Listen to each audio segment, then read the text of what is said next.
चाहे जितना सो, ये बहुत बड़ा दोष है। अगर आप स्वस्थ हैं तो मेरुदंड सीधी रखें, दोष बिल्कुल नहीं होगा। और वैसे झुक के, वैसे मतलब जैसे बूढ़े लोग बैठते हैं, और कुर्सी में सब स्वस्थ है लेकिन कुर्सी में बैठना है। अरे काहे को बैठे हो कुर्सी में? ये शरीर किस काम का? वृद्ध हो, तुम्हारी टांग टूट गई है, तुम्हें दर्द हो रहा है, वो तो बैठ जाओ। अब नहीं हो तो इतना क्यों खाते हो? इतना बड़ा पेट कर लिए कि आपको कुर्सी में बैठना पड़े। जमीन में बैठो, नीचे बैठकर भगवत चर्चा सुनो, स्वस्थ है। भगवत चिंतन में, भजन में कुर्सी की जरूरत? अरे भाई होश में रहो, दैन्य भाव धारण। अगर आपको शरीर अस्वस्थता नहीं है, बोले टांगों में दर्द होता है, क्यों इतना वजन बढ़ा रहे हो? भजन बढ़ाओ। हाँ, मतलब मूंग की दाल है, रोटी, घिया की सब्जी, अभी देखो सब गैस खत्म हो जाएगी। जो चीजें पेट को, लीवर को खराब कर रहे हैं वो जमा है, पर ठूस ठूस के खाना है तो चर्बी पेट की चौड़ी होती चली जा रही है। अब ऐसे बैठेंगे तो वजन बढ़े और वो परेशानी। कुर्सी में, दीवार में। एक दीक्षा ले ले आए, पहले उनके लिए कुर्सी लगे। क्यों भैया? बोले थोड़ा शरीर भारी, नीचे ले बैठ। नहीं, मंत्र लेने आए उनके लिए, पोसा नीचे बैठो। तुम्हारा हाथ पैर टूटा है? बोले नहीं, हमका नीचे बैठो। मंत्र ले, नीचे बैठो। शिष्य बनने आए हैं, पहले उनके लिए आसन लगाओ। अब गुरुजी मन दे रहे हो से, हाँ ये शिष्यता है। अरे भैया यहाँ तो बहुत, इसीलिए ये जो तंद्रा है इस पर सावधान रहो।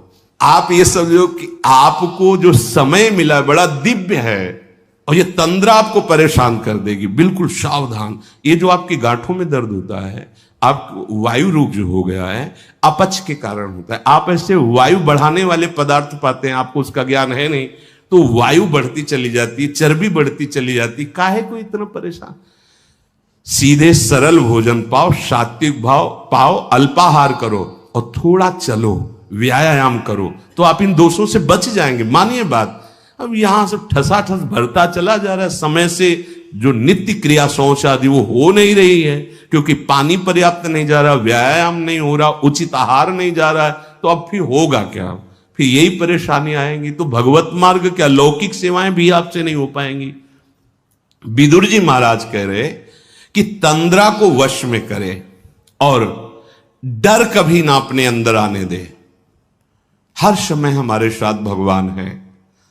अगर हमारे विधान में चोट लिखी है, दंड लिखा है, तो लाखों लोग साथों हो जाएगा। अगर नहीं है तो कोई नहीं कर सकता। भगवान सर्व सामर्थ्यशाली हमारे साथ है, डर नहीं। निद्रा, तंद्रा, भयम और क्रोध है। क्रोध हमारे तप को, भजन को, पुण्य को नष्ट करता है। इससे किसी का लाभ नहीं, ना सामने वाले का है ना अपना लाभ है। क्रोध थोड़ा बहुत, अरे ऐसा लगता है कि भगवान मतलब यही क्रोध रखा है। क्रोध से किसी को लाभ नहीं मिलता। अगर कोई सोचे कि क्रोध से सुधार होता है, तो हमें लगता है क्रोध से सुधार नहीं होता। हाँ, शासन और क्रोध में अंतर है। शासन युक्त वचन, आप स्वीकार करते हैं आपने अपराध किया, आपसे गलती हुई, हाँ, तो आप ये भी उसका दंड स्वीकार कीजिए, आप ऐसे रहिए, अब आप इस तरह चल। ये क्रोध नहीं है, ये आपके मंगल विधान है। क्रोध किसी को गाली देना, कड़वे शब्द करना, किसी को पीड़ा पहुंचाना कोई अपराध नहीं, जरा सी बात है और आप उसमें बहुत बड़ा झगड़ा कर लेते हो। इससे आपकी बुद्धि परमार्थ से विलग हो जाएगी और लोक में भी आपका मंगल। पर आचरण आपके पवित्र होने चाहिए, ये भी ध्यान रखना। आचरण की अगर पवित्रता नहीं तो फिर शिकायत मत करना। आप अपने आचरण पवित्र करो और नाम जप करो, केवल हरि के आश्रित रहो, फिर देख लेना। अगर आपको लगता हो कि भगवान के भक्त बहुत गरीब और ऐसे, सच्ची पूछो, उनको आकांक्षा नहीं होती। प्रभु जबरदस्ती व्यवस्था करते, उनको आकांक्षा नहीं होती। 4 रोटी मांग ली, ऐसे ही पड़े, पूरा जीवन प्रभु के लिए। उन प्रेमी महापुरुषों की चरण धूलि अगर शरीर का स्पर्श कर ले तो पावन हो जाए। राहुल शर्मा जी ग्वालियर से। राधे राधे। श्री हरिवंश महाराज जी, आपके चरणों में कोटि कोटि प्रणाम। महाराज जी, ध्रुव जी के चरित्र में महाराज जी से सुना है कि उन्होंने नारद जी से प्राप्त मंत्र का 7 दिन 7 रात्रि जप करने से आकाशचारी सिद्धों के दर्शन होने लगे उन्हें। क्या ऐसा अनुभव हमें भी हो सकता है उसी मंत्र को जपने से? क्या ये मंत्र पर इसमें बात ध्यान रखना, ऐसे मंत्र जपना अलग बात है। परम सिद्ध नारद जी भगवान के अवतार हैं, और बड़ा निर्मल हृदय ध्रुव जी का है, 5 वर्ष की अवस्था है, और वो आदेश करते हैं कि तुम 7 दिन 7 रात्रि जपोगे तो तुम्हें सिद्धों के दर्शन होंगे। तो इसमें प्रधानता मंत्र जप की नहीं है, इसमें प्रधानता देवर्षि नारद जी के वचन की है कि 7 दिन 7 रात्रि जपने मात्र से जो सिद्ध महापुरुष है उनके तुम्हें दर्शन होने लगेंगे। ये सबके लिए नहीं है, ये केवल देवर्षि नारद जी ध्रुव को आदेश कर रहे हैं। तो देवर्षि नारद जी के वचन के प्रभाव से ध्रुव जी को दर्शन हो रहे हैं, नहीं तो 7 दिन मंत्र जप के देख लो आप, ऐसे 7 दिन 7 रात्रि। हाँ, ऐसा नहीं कि व्यर्थ जाएगा, वो कृपा करेगा, किसी सिद्ध गुरुदेव की तरफ ले जाएगा। जब तक पूर्ण पुरुष महापुरुष भगवत प्राप्त महापुरुष नहीं मिलते तब तक ये दिव्य आनंद की अनुभूतियां नहीं होती। नहीं, हाँ, देवर्षि नारद जी भगवान के अवतार हैं। और ध्रुव जी की बात देखो, कितनी जोर की परीक्षा में पास है वो। कह रहे तुम्हें सिंहासन में चढ़ने से रोका था, अभी चलो, बालक का क्या मान अपमान, जो मैं आदेश करूंगा तुम्हें राज सिंहासन दे देंगे महाराज उत्तानपाद। तो उन्होंने कहा नहीं। देवर्षि नारद जी से कहा, मुने आपको पता मेरा क्षत्रिय स्वभाव है, एक बार जो निश्चय कर लिया वो टल नहीं सकता, मैं बन जाऊंगा। बोले वहां भयानक जीव है, तुम्हें खा डालेंगे। तो बोले भय और प्रलोभन दोनों बातें दिखाई, लेकिन ध्रुव जी तनिक भी विचलित नहीं हुए। तब उन्होंने कहा, जाओ, ये 12 मंत्र, यमुना त्रिकाल स्नान, मधुपुरी मथुरा, और यहां जाकर अनुष्ठान करो। 7 दिन 7 रात्रि में दिव्य सिद्धों के दर्शन होंगे और बहुत अल्प काल में तुम्हें भगवत साक्षात्कार हो जाएगा। तो 6 महीने में भगवत साक्षात्कार कर लिया। पर कितना कठिन, सूखे पत्ते, फिर वायु को भी रोक दिया। जो ही वायु को रोका, समस्त ब्रह्मांड की वायु रुक गई और भगवान को तत्काल आना पड़ा। तो ध्रुव जी जैसे तो ध्रुव जी, प्रहलाद जैसे तो प्रहलाद जी, नारद जी जैसे तो नारद जी, हम उनकी चरण रज का आश्रय लेकर थोड़ा भजन कर लें, यही हमारे सौभाग्य होंगे। समझ पा रहे आप जी? महाराज जी, एक और प्रश्न है, लीला में प्रवेश प्राप्त संतों को इच्छानुसार लीला दर्शन होते हैं या केवल अपने इष्ट की ही लीला के दर्शन होते हैं, या इस भागवतिक स्थिति में कोई संकल्प विकल्प नहीं होता, कोई लीला इष्ट की इच्छा से ही होती है? एक प्रवाह होता है, कोई संकल्प विकल्प नहीं। यंत्रवत, जैसे कठपुतली उतने नाचती है जितना कठपुतली नचाने वाला होता है, ऐसे उस महापुरुष का अंतःकरण केवल श्री भगवान होते हैं। उस समय क्या स्फुरित हो रहा है उसके बस की बात नहीं, कौन सी लीला चल रही ये उसकी सोची हुई बात नहीं। सोच, चाह, इच्छा, संकल्प, ये तो साधना में ही नष्ट हो जाते हैं, सिद्ध पुरुष में नहीं रहते। ब्रह्म भूता प्रसन्न आत्मा न सोचते न कांक्षते समाः सर्वेषु भूतेषु मद भक्तिम लभते पराम। कोई सोच नहीं, कोई चाह नहीं, बस चल रहा है। रिमोट ठाकुर जी के हाथ में, अंतःकरण रूपी पर्दे पे चल रहा है। अब उसमें जो प्रभु चला रहे, क्या लीला चल रही, क्या उसके द्वारा करवा रहे, क्या उसके द्वारा बुलवा रहे, वो देख रहा है मात्र। हो रहा है, सब हो रहा है।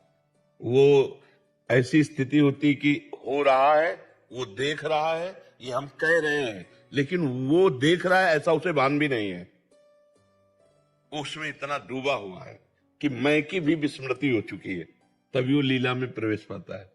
अब वो स्वाद ऐसा है, वो रस ऐसा है कि अनिर्वचनीयम प्रेम स्वरूपम, वाणी से कहा नहीं जा सकता। जैसे हमने कई बार कहा है कि प्राकृतिक वस्तु का आनंद भी आप वाणी से नहीं कह सकते। जैसे आपको एक गुलाब जामुन पवाया, बोले कैसा, बोले मीठा, बोले नहीं कैसा मीठा, बोले बहुत मीठा, बोले कैसा बहुत मीठा, तो तीसरा उत्तर होगा आप खा के देख लीजिए, फिर आगे नहीं बोल सकते। तो प्राकृतिक वस्तु भी अनुभव, तो फिर ये तो चिदानंद लीला है, तो अनुभव गम में भजे जय संता। तो उसमें मैं का विस्मरण हो जाता है। भगवान ही स्वयं उसके हृदय में, भक्त के हृदय में बैठ के विविध प्रकार की लीलाएं कराते हैं। वो आंतरिक दिव्य लीलाएं और बाहरी व्यवहारिक लीलाएं, दोनों उसी की भगवान के हाथ में रिमोट होता है, भगवान ही कराते हैं। किस पर कृपा, किसको उपदेश, किसको शासन, ये सब भगवान करते हैं। देखने में लगता है अमुक भक्त को इस समय बहुत दयामय है, इस समय बहुत गुस्सा है, या वो केवल भगवान है। उस समय भगवान ही सारी लीला कर रहे हैं, बाह्य और आंतरिक दिव्य लीला। उसका अंतःकरण ढांचा केवल दिखाई दे रहा है और अंदर पूरा भगवान का अधिकार हो जाता है। समझ पाए आप? राजेंद्र कुमार गुप्ता जी, राधे राधे महाराज जी, आपके चरणों में कोटि कोटि प्रणाम। महाराज जी, आप सब श्री सदगुरुदेव आचार्य और श्री राधा रानी की कृपा से आनंद कोश का आनंद प्राप्त हो रहा है, परंतु आगे की स्थिति परमानंद की साधक को कैसे प्राप्त होती है? निरंतर स्मृति, निरंतर स्मृति, अखंड अबाध स्मृति, ये हमारी तरफ से है। इस पर प्रयास हमारा, और सब कुछ भगवान की कृपा से सुलभ हो जाएगा। प्रयास हमको करना है कि हमारी स्मृति भगवान से टूटे ना। कभी हम पद गा रहे हैं, कभी कथा सुन रहे हैं, कभी हम भगवान की लीलाओं का भी गायन कर रहे हैं, कभी हम ठाकुर सेवा कर रहे हैं, कभी समाज सेवा कर रहे हैं, पर हमारा चित्त जुड़ा रहे। जैसे गोपीजनों की स्थिति नहीं है कि विक्रेतु कामा खिल गोप कन्या मुरारी पादार्पित चित्तवृत्ति, मुरारी पादार्पित चित्तवृत्ति, लेकिन कार्य दही बेचने जा रहे हैं चित्तवृत्ति। तो कभी कभी दध्याधिकम मोह वसाद वोचद गोविंद दामोदर माधवेति, कोई गोविंद ले ले, कोई दामोदर ले ले, कोई माधव ले ले, ये पुकार रहे और जा रहे दही बेच रहे। अब चित्त वृत्ति कृष्णाकार है, भगवदाकार है, तो बोल रही दही ले, दही की जगह बोल रही कोई गोविंद ले ले, कोई दामोदर ले ले, कोई माधव। हमारी स्मृति अखंड होनी चाहिए। तो भगवदानंद की जो बाढ़ है वो हृदय में है। आनंद सिंधु मध्य तो वासा, हमारा जो हृदय है वही हृदयेश्वर भगवान विराजमान है, वही निकुंज है, सब कुछ है। नारायण या गौर श्याम को हृदय निकुंज बसाइए, ये हृदय निकुंज हमारे और वृंदावन, और यही सब कुछ प्रकट हो जाएगा। अखंड स्मृति, जो गुरुदेव ने नाम दिया, जो मंत्र दिया, जो वाणी दी, उसी की अखंड स्मृति। बस अखंड स्मृति के लिए हमारा जीवन प्रयत्नशील रहे। आगे तो सब भगवान की तरफ से आता है, ज्ञान विज्ञान स्थिति भाव देह सब उधर से आता है। हमारी तरफ से अखंड स्मृति, बार बार सुमिरन करना।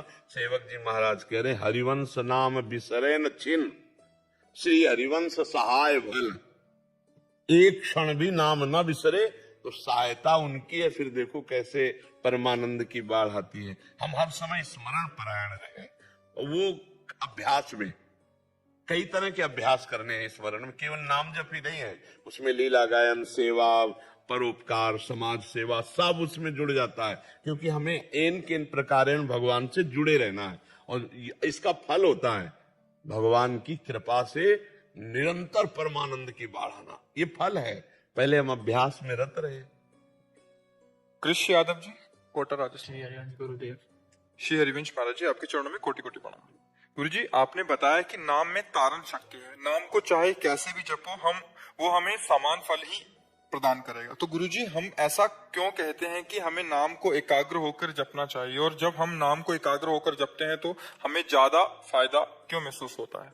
फायदा से मतलब नहीं बच्चा। अब हम तुमको खीर पवावें और तुम्हारी एकाग्रता का अपहरण कर ले, अब तुम खीर का स्वाद ले पाओगे? नहीं ले पाओगे ना। तो अगर हम तुमसे कहें कि अब प्यार से तुम एकाग्रता पूर्वक खीर पाइए, तो उसका तुम स्वाद ले पाओगे ना।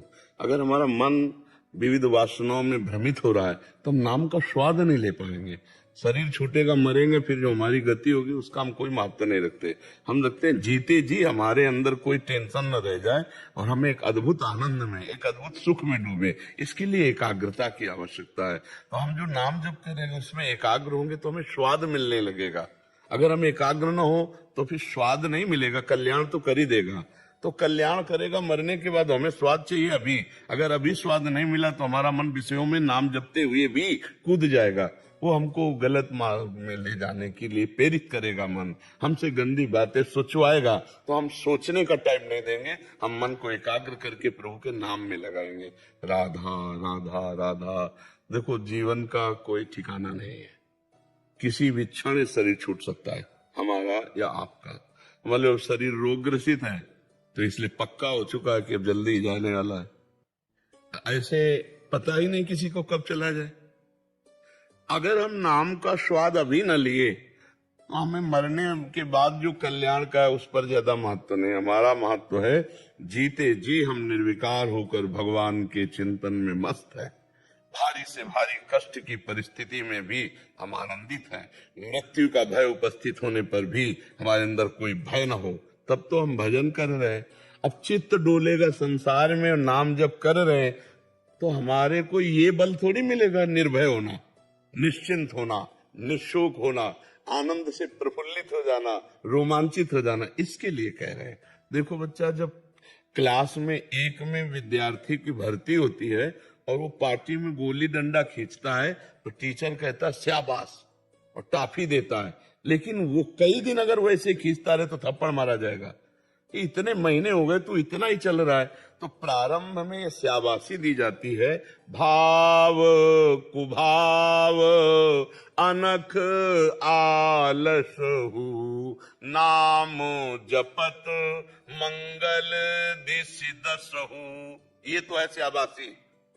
फिर जब उसको पढ़ाई में आगे बढ़ाया जाता है, सादर सुमिरन जे नर करही गोपद इयु भव सागर तरही। सादर सातु दीर्घ काल निरंतर सत्कार सेवितो दृढ़ भूमि राधा राधा राधा, वही दिखाई दे रहा है, वही सोच रहे हैं, वही अंदर बोल रहे हैं, वही सुन रहे हैं। भगवत प्राप्ति बहुत शीघ्र, समस्त पापों का नाश, अंदर कुचिंताओं का नाश, शोक का नाश, बहुत आनंद।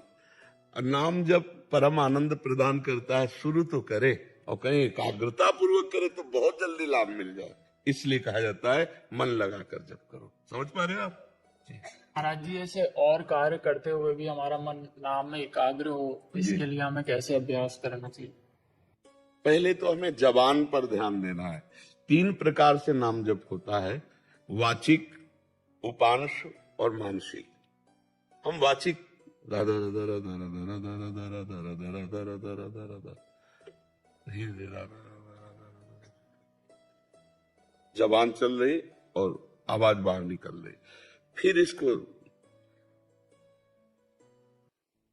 हम जप रहे हैं, ऐसा लग रहा है जप रहे हैं, क्या जप रहे हैं पता नहीं।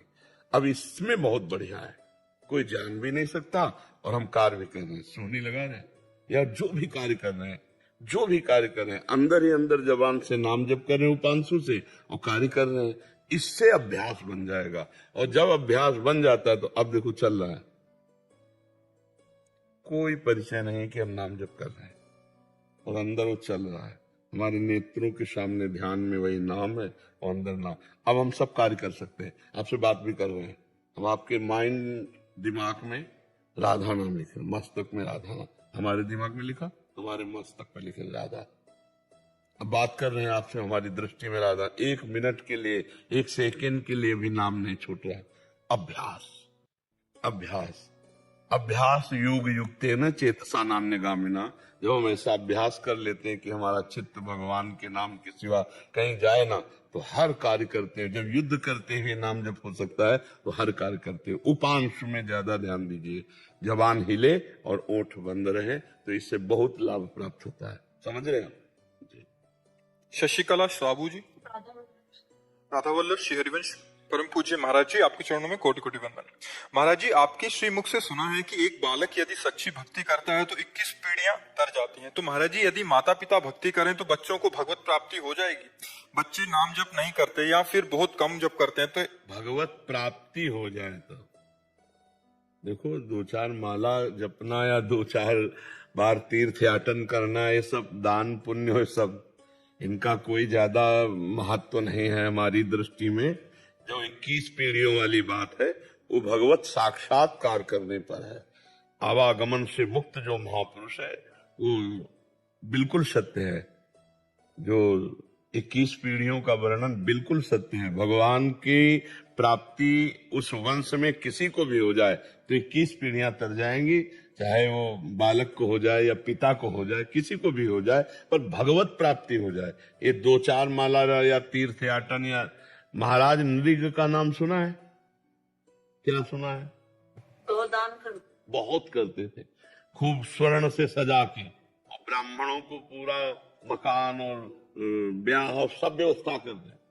और एक गाय जो दान नहीं लेता था, ऐसे ब्राह्मण की गाय किसी तरह उनके गौशाला में पहुंच गई और वो किसी ब्राह्मण को दान कर दी, और वो दान लेकर जब जा रहे थे तो जो ब्राह्मण की गाय थी जिसकी गौशाला में चली गई, उसने कहा गाय तो मेरी है, तो उसने कहा ये गाय तो अभी महाराज नृग ने दी है, तो दोनों महाराज नृग के पास आए। जिसको दी थी उसने कहा महाराज नृग आपने हमें दी? बोले हाँ दिया। तो बोले जिसकी गाय थी उसने कहा मेरी गाय है।